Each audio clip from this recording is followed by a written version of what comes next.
mère Pauline donnait déjà tout quand il n'y avait presque rien dans les armoires. Une grande maison faite de bras ouverts, plus grande que bien des châteaux d'ivoire. Simone étudiait le monde entier, Jeanne recousait les jours brisés. Jean y voyait plus loin que l'horizon, et moi je regardais sans parler. On passait nos vies à mesurer les diplômes, les fortunes, les réussites, sans voir ce qui poussait en silence dans les endroits les plus insolites. Ce n'est pas une compétition, je ne prends la place de personne. Je suis simplement la résultante de tout ce que la vie me donne. Il cherchait des titres, il cherchait des preuves, moi je cherchais une voix. Et aujourd'hui elle me retrouve.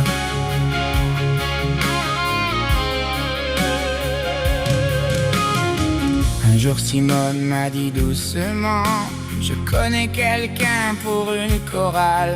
Comme si mon destin pouvait tenir dans une petite marche normale.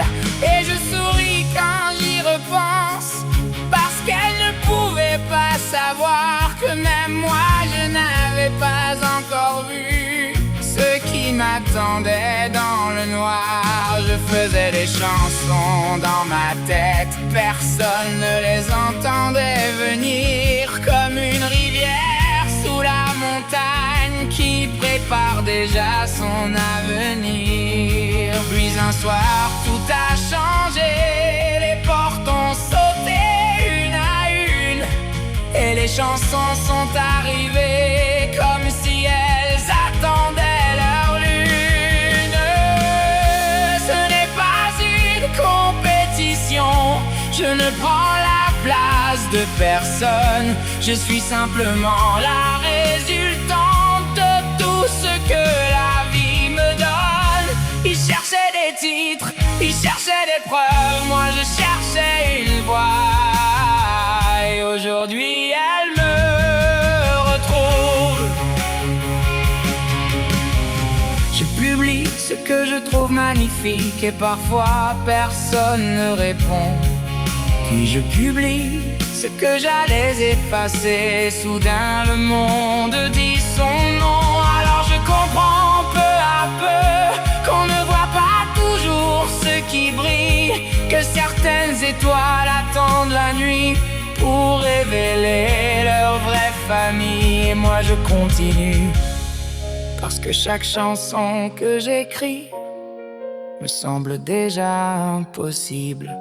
Et pourtant j'entends encore celles qui ne sont pas sorties.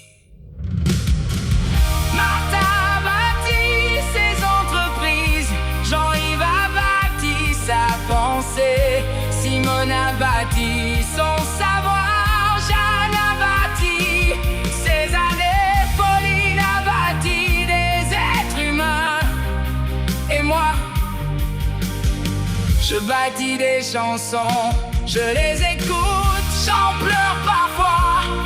Non pas parce qu'elles sont finies, mais parce que je sens encore tout ce qui s'en vient après moi.